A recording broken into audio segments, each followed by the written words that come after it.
Carbone, thank you for agreeing to do this. And we've got a couple of questions for us. The first question is, what are the fundamental components that make intervention in autism effective? Well, it begins with the analysis of learning and the analysis of behavior. And of course, the use of applied behavior analytic principles is the beginning of an effective program. In addition, people who are well trained in implementing those procedures that are derived from the science of applied behavior analysis is a critical component as well. And of course, that includes coaching and supervision of the people, and people who are leading towards board certification will probably provide better instruction and ultimately outcomes for children with autism than people who are not.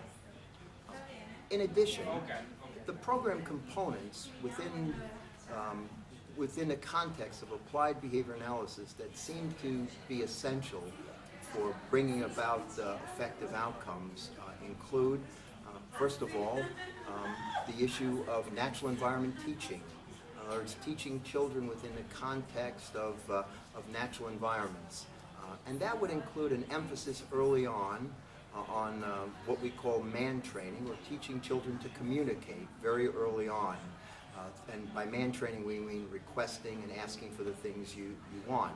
So communication training in natural environment is an essential beginning component to most effective programs. In addition, the use of a well-sequenced and developed curriculum and assessment instrument. An instrument that assesses the child's skill level in a criterion reference way, and also includes a curriculum that follows directly from that. And applied behavior analysis has many examples of those type of curricular materials and assessment instruments, and that is an essential component as well.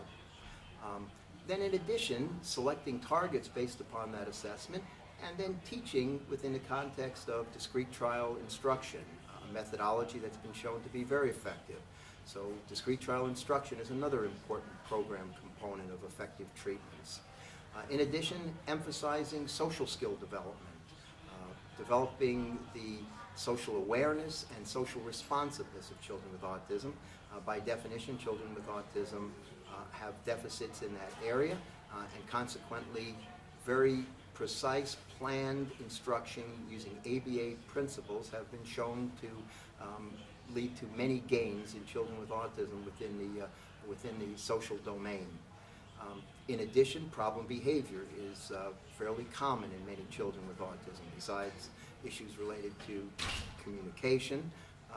In addition, how to manage problem behavior in effective ways, how to conduct a functional assessment, how to understand why the child is engaging in the problem behavior, and then empirically based and derived procedures to reduce the problem behavior. In addition, teaching children to learn to respond in group settings, not just one-on-one instruction, but ultimately learn to respond within the context of a group will be important, and learning kind of group routines.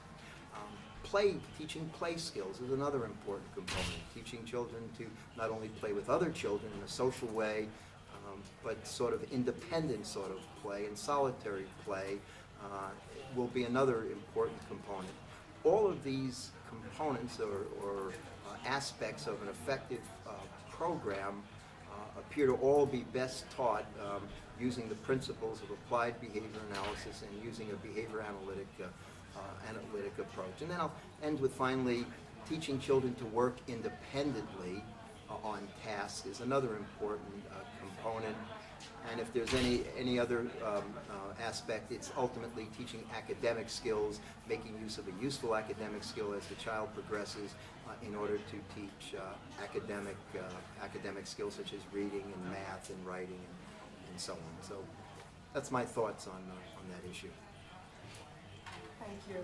My second and last question is, why is it important to include Skinner's analysis of verbal behavior in programming for language intervention in children with autism? Yes, Skinner has provided a functional analysis of language. His analysis of of language is derived from the basic principles.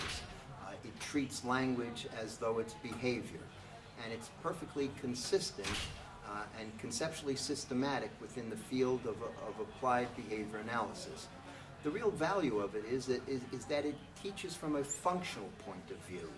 Most of the other analyses of language, and many of those are used by practitioners who use ABA procedures. In many ABA programs, you will see very good behavior analytic principles guiding the program until it comes to a language component, and then the paradigm switches to a psycholinguistic, developmental, or cognitive model. What using Skinner's analysis of verbal behavior does is keeps the analysis consistent with the basic principles, and more importantly, teaches a functional analysis of language, not a structural analysis. And by that I mean, Skinner's analysis of verbal behavior gives you insight into how somebody has learned to talk in the way that they do. It does not rely on brain structures that may be damaged in children with autism to explain why they don't learn. It talks about if somebody isn't learning, here are the methods that one might use, and here is the analysis of how you would teach skills across the various, what we call pragmatic functions, or the various purposes or uses of language. So it stays consistent with behavior analysis. It's derived from the basic principles. It treats language as behavior, and from it is derived an analysis of how somebody comes to speak, and as a result of that analysis, we are able to develop empirically based methods that are derived from it. The other analyses of language, such as a psycholinguistic analysis, you cannot derive any teaching procedures for somebody who hasn't learned it. If their structure is damaged, their mental structure is damaged, and they just don't learn language. Within Skinner's analysis, because it's a functional analysis, you can derive methods easily from the ABA literature on how to teach language, and therefore you're more likely to be successful with people who do not acquire it typically, such as children with autism. And therefore, Skinner's analysis brings an important component to the ABA program for children with autism. Thank you very much, Dr. Carbone. Sure. Thank you.